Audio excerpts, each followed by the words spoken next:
কোনো একটি ছবির নির্ধারিত মূল্যের উপর পরপর 30% ও 20% ছাড় দিয়ে 420 টাকায় বিক্রি করা হলো। ছবিটির নির্ধারিত মূল্য কত? আমরা একটা কাজ করি, প্রথমে মনে করি ছবিটির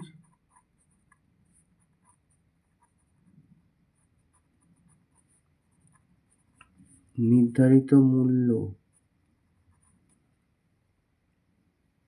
সমান সমান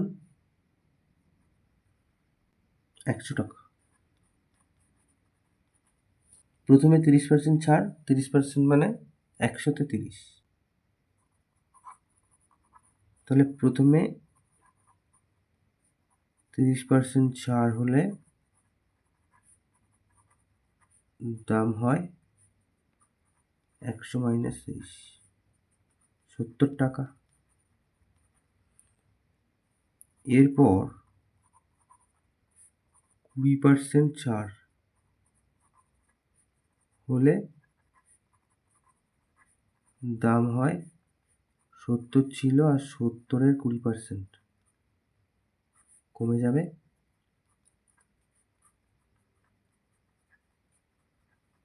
20% মানে 20-র 100,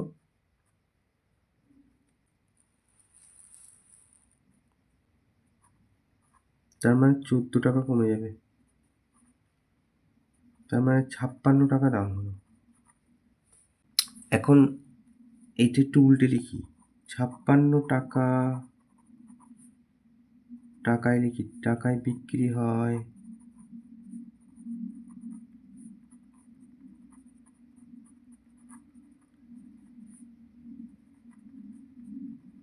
নির্ধারিত মূল্য 100 টাকা হলে।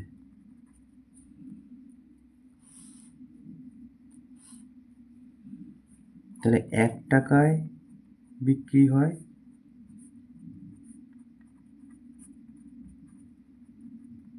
এত টাকা হলে, আর আমাদের প্রশ্ন বলা ছিল 420 টাকায় বিক্রি হয়।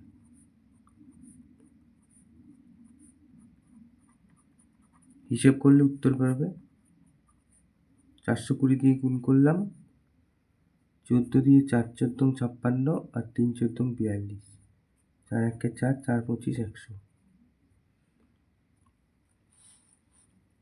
তাহলে 3 25 75, তাহলে এত টাকা।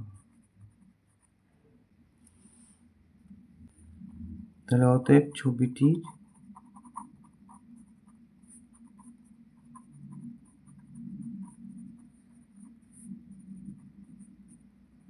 নির্ধারিত মূল্য